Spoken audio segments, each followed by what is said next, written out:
मेरा सबसे पहला सवाल तो ये है कि जब टीवी में सुपरस्टार्स होते हैं जो टीवी के, वो एक पॉइंट के बाद टीवी छोड़ क्यों देते हैं? अब मुझे बाकी को तो पता नहीं, और तू मेरी बात कर रहा है क्या? मैं सुपरस्टार था? हो आप? नहीं, मतलब देखो, हिंदुस्तान में आप कहीं भी जाओ, कश्मीर से लेकर कन्याकुमारी तक, बहुत कम ऐसे चेहरे हैं जिनको पूरा देश जानता है। थोड़े समय के लिए कोई वायरल हो जाता है, वो बात अलग हो जाती है, बट जो पूरे देश में, जैसे अगर आपको कोई देखेगा तो बोलेगा अरे अरे हाँ यार, इनकी तो हमने सीरियलें देखी है। और आज की बात 1998 से आपने शुरू किया? 2002 और 2003 में पहला शो आया। 2002 में ही आ गया था, मतलब आई थिंक 2003 कहीं तो होगा, 2003 में मैं पैदा हो गई थी भारती। हाँ, मैं 2008 में मुंबई आई थी। हाँ, 2008 में मेरी पहली फिल्म आई थी, आमिर। ओ हाँ, आमिर, क्या बात है यार, क्या बात है। तो क्यों ऐसा होता है? अरे छोड़ते नहीं है मुझे, मैं अपने बारे में बात कर सकता हूँ।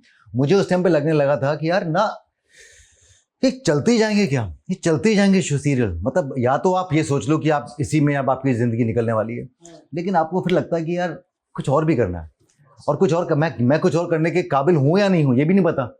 और जिस शो की तुम लोग बात कर रहे हो ना, आप जो बोलते हो कि लोग इतना प्यार करते हैं, वो कभी कभी क्या होता है, आप पे फिट बैठ जाता है ना, आपकी इमेज पे बैठ गया फिट। अब आप अच्छे एक्टर हो या नहीं अच्छे एक्टर हो ये आपको पता नहीं, लोग तो किरदार में घूमे हुए हैं। मैं तो हमेशा ही बोलता हूँ ना, किरदार में उनको किरदार से ही प्यार है। अब वो किरदार चाहे वो एक्टिंग करे चाहे ना करे, तो लोग पसंद नहीं करते। लेकिन अगर आपको लगता है कि यार मुझे जिंदगी में आगे बढ़ना है, तो आपको छोड़ना तो पड़ेगा ना। अगर 8 साल चल गया शो, आप सोचो आपके 8 नहीं, मेरा नहीं चला, मैं तो छोड़ दिया था उसको 1.5-2 साल के अंदर ही। वो शो फिर भी 3-4 साल चला था। 1.5-2 साल में छोड़ दिया था? जी हाँ। इम्पैक्ट देखो यार। हाँ, वो कैरेक्टर का इम्पैक्ट था एनीवे। बट हाँ, फैक्ट ये है कि मैंने, लोग सोचते हैं कि मैं डेली सोप की है, मैंने डेली सोप सिर्फ 1.5 साल के लिए मैं ऑन एयर था, कहीं तो होगा मैं। उसके बाद रिपोर्टर लेफ्ट राइट शो किया था, उसमें भी 1.5 साल था, सिर्फ 1.5 साल यार, मैंने वो भी छोड़ दिया था 1.5 साल का। ऐसा क्या फंडा है 1.5 साल बाद? नहीं, ऐसा 1.5 साल का फंडा नहीं है, पर ये था कि जब एक कहानी भी खत्म हो जाती है 1.5 साल में, तो मुझे लगता था कि कहानी खत्म हो रही है तो अब खत्म करो ना। और मैं बोलता था उनको सीजन 2 बना लो इसी का। अब तो सीजन पे सीजन बनते हैं ना, तो सीजन 2 बना लो। लेकिन उनको वो लॉजिक उनको समझ नहीं आता था, मुझे और मेरा लॉजिक, तेल खत्म ना हो जाए कहानी का तब तक नहीं छोड़ो। और दूसरी चीज मुझे हमेशा लगती थी, ये मेरा हमेशा मानना था, आज भी मानता हूँ इस बात को, कि आप पीक पे छोड़ो ना कुछ भी, यस, तो इनकम्प्लीट रहती है लव स्टोरी। ये किसी भी चीज में देख लो आप, मतलब कोई भी, मतलब ये नहीं कहता शादी होने के बाद प्यार कम हो जाता है, लेकिन हाँ, पीक पे जब 2 बच्चे हो जाए, पीक पे छोड़ दो। आप क्यों हंस रहे हो?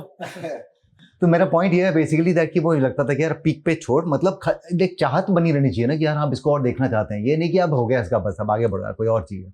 तो वो एक फीलिंग थी हमेशा से, इसलिए छोड़ा था मैंने। इसलिए नहीं, अक्सर लोगों की एक गलत धारणा भी रहती है कि शायद इसलिए छोड़ दिया, अब मैं टीवी नहीं करूंगा ऐसा। हाँ, जो तेरा क्वेश्चन था वो यही था कि सुपरस्टार बनने का। हाँ, अब पर ये एग्जैक्टली, और मैंने कभी नहीं बोला था कि मैं फिल्में करूंगा। मैंने पहला छोड़ा तो मुझे लोग बोलते थे कि यार अब तो ना इसको लगने लगा कि ये फिल्म स्टार बनेगा, मतलब एक्टिंग। तो मुझे तो उस बात से बहुत तकलीफ होती थी कि क्या मतलब है तुम्हारा कि फिल्म स्टार बनेगा, मतलब कोई हम छोटे लोग हैं क्या टीवी पे? हाँ एग्जैक्टली, तो मतलब फिल्म स्टार बनेगा। तो मैंने उसके बाद वापस टीवी किया। तो जब लोग सोच रहे थे कि यार मतलब लेफ्ट राइट जो शो किया मैंने, तो मेरा कभी फिल्म करने का फंडा ही नहीं था, क्योंकि एक्चुअल में जो प्यार की हम लोग बात कर रहे हैं, या जो प्यार भारती को मिलता है, तुझे मिलता है, वो प्यार की तुलना हम किसी, अगर हम फिल्म स्टार से करें, बॉस कंपैरिजन ही नहीं है। क्योंकि आपको पूरा देश, हर कोना जो हम बात कर रहे हैं, और स्पेशली उस टाइम पे जहाँ पे आप कहीं, जो तू बोल रहा है एक्चुअल में होता था, मैं लद्दाख जाता था या कहीं पर, मैं ये सोचता था कि इंडिया में कहाँ जाऊँ जहाँ पर मुझे कोई पहचाने नहीं, जहाँ मैं खुद कर सकूँ वो चीज़ें। जैसे मुझे ना बड़े शौक है कैंपिंग करने के, तो मैं कहीं से गोबर उठाऊंगा, कहीं से मैं, वो उस टाइम पे वो फिल्मों में देखते थे ना पहले वाले कि आपने गाड़ी में लकड़ी उठा ली, आपने रील्स चलते हैं, जो रील्स अभी चलती हैं, तो मैं 2004-5 की बात कर रहा हूँ। बर्फ में फंस गया, आपने पिकअप गाड़ी खरीद ली थी मैंने, दूध वालों की जो गाड़ी होती है, टाटा 207। मेरा शौक था, मैंने कहा पीछे ऐसा खुला सा रहे और उसके अंदर मैं लकड़ी डालूं, गोबर उठाऊं, कहीं पर जाके कैंपिंग करूं। तो अभी ढूंढना पड़ता था कि कहाँ जाओ आप, कहाँ जाओ।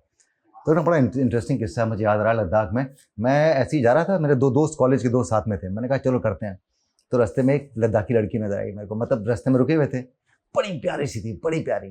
तो मैंने देखा कि लिफ्ट चाहिए होगी यार, मैंने कहा इतना बड़ा मेरा दूध वालों का ट्रक है मेरा, तो मैंने कहा आइए आइए। तो वो देखी, तो पहले देखी, फिर जोर से चिल्लाई, सुजाल सुजाल।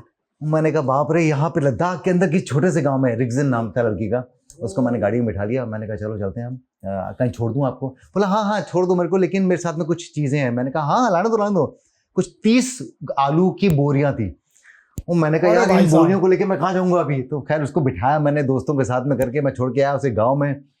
फिर उसके बाद 3 दिन उसी गाँव में कैंपिंग करता रहा। बट पॉइंट ये था कि आप कहीं पे भी जाओ तो लोग पहचानते थे।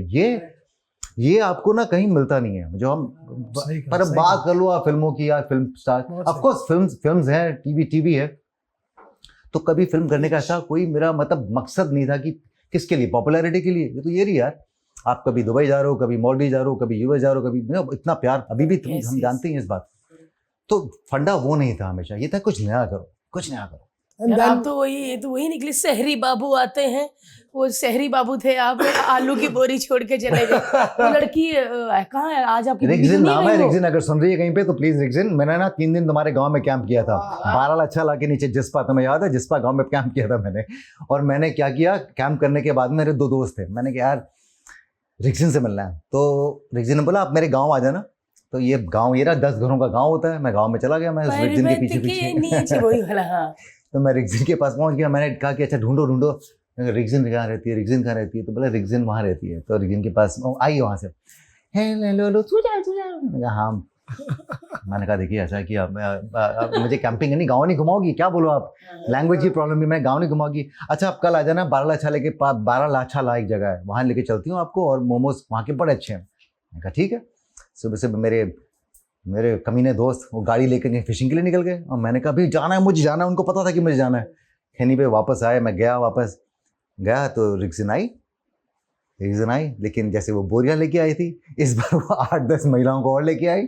और लद्दाख में ना वो कपड़े पहनते हैं पूरे, फिर मतलब सर्दी में रखने वाले, सबके अंदर वो होती है कांगड़ी टाइप, मतलब कांगड़ी, हाँ, अच्छा, कांगड़ी कोयले टाइप, वाली। कोयले, सबके सब आके गाड़ी में बैठे, 5-6 महिलाएं पीछे, रिक्जिन बाजू में। मैंने कहा वो आगे 3 वालों की सीट होती थी, मतलब वो सिंगल सीट। मैंने कहा अंदर ही आ जाओ यार, अंदर गाड़ी चला रहा हूँ वहाँ पे, तो रिक्जिन बाजू में जाके 12 लाछा ला में गए, मोमोज खिलाए, कुछ नहीं हुआ, आ गए वापस।